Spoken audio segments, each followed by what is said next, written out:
Then the second chakra, when it is awakened within you, you have a special quality of creativity. Because when the second chakra is awakened, you are actually thoughtless. There's no thought in your mind. So you start looking at anything without thinking.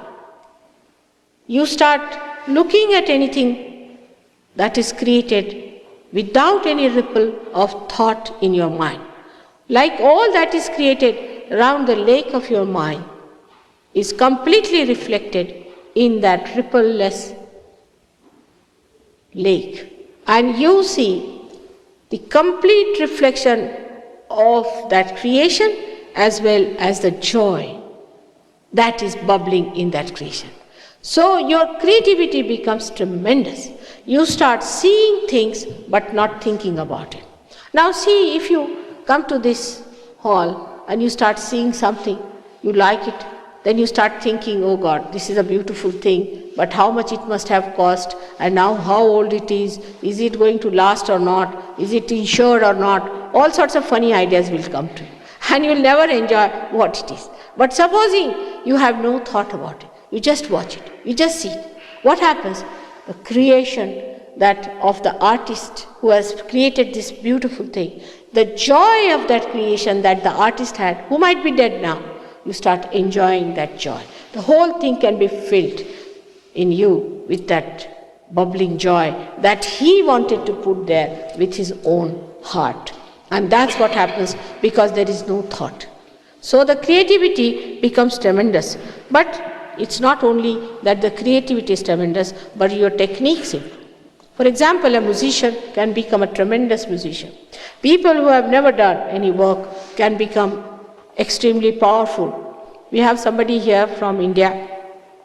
The other day he was telling people, because he gave one of the lectures, that I had never seen what is wood is. I did not know what was teak, what was other wood and all that.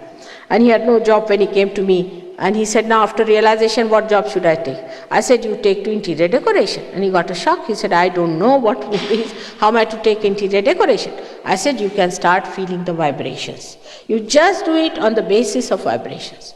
And he did it, and he made a big money out of it. Because as I told you the other day, whatever is absolutely beautiful you think has nothing in it but has vibrations. It has a coefficient which gives you vibrations. Like Mona Lisa now. We like her Mona Lisa. According to modern standards, she cannot be a beauty because she was a very plump lady, an elderly lady. But today also if you go there, you cannot see her painting. It's so crowded. Everybody is anxious to see Mona Lisa. And if you go and feel the vibrations from distance, you will get vibrations from. Because the coefficients of her body, face and everything is made so well that you get the vibrations. Now people are very anxious to create new ideas, new type of things and this, but these things do not sell. And even if they sell temporarily, they have no eternal values.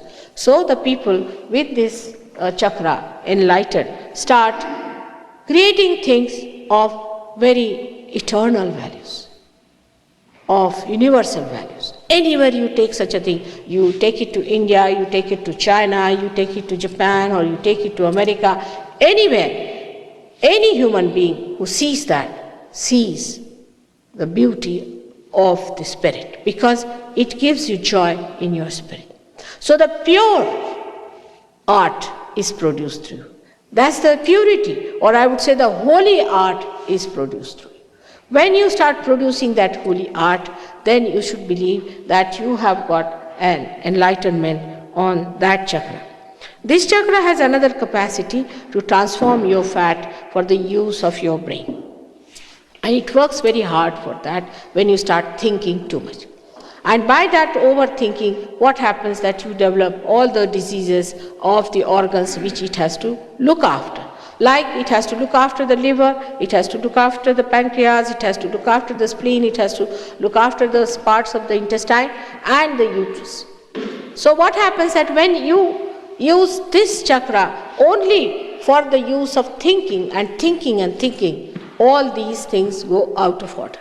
And one by one, you start developing diseases like diabetes, and then you start developing diseases of the stomach, and sometimes the spleen, and all other diseases which are very dangerous, as you can call the blood cancer and all those things, out of this kind of mad thinking.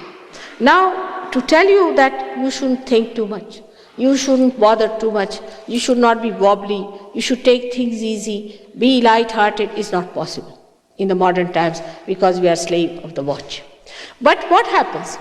That when you get realization, your thinking process becomes regulated. You only think when you have to think. You just go on thinking like horns coming out. You don't think like that. You only think when you have to think. And whatever you think comes from you, inspiration as such. Now for time, you see, my watch is always out of order.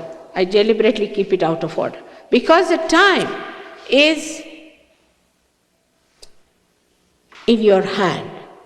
Supposing these people will hurry me up too much. Mother, we have to go now, we will miss the plane, this thing, that thing. I said, all right. If you say, I'll go. I go to the airport, and there they find the plane is 3 hours late. Then they said, Mother, why didn't you tell us? I said, I was telling you, no need to hurry up. Why didn't you telephone and find out?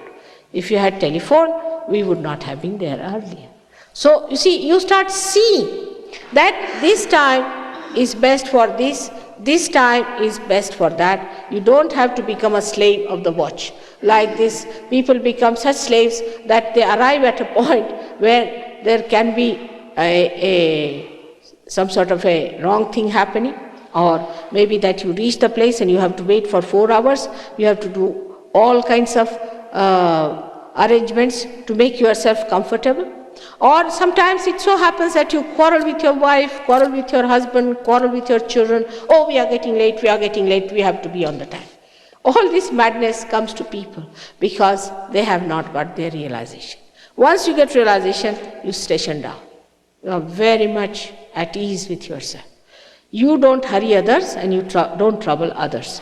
Like small things, how much we trouble by our worries. You see, human beings will go on saying, I am worried. But what's the use of worrying? Now if I tell you don't worry, you cannot stop it. But once the hole is made here, which we call the Brahmarandra is open, then there's a hole out of which the worry comes out. And then you just cannot worry. Even if you want to worry, you won't worry. Because somehow or other, you go beyond that nonsense of worry. In any way, mentally, I cannot convince you that you don't worry. But once you get realization, you will be amazed. You will be just enjoying yourself. Even if you are late, you are not going to bother about or trouble others. And you will find that you will be always in time for things, because there is a force. This all-pervading power of God looks after. You start believing in it, how it works out. You won't believe how much it helps, how much it works out, how it can operate. It is beyond description.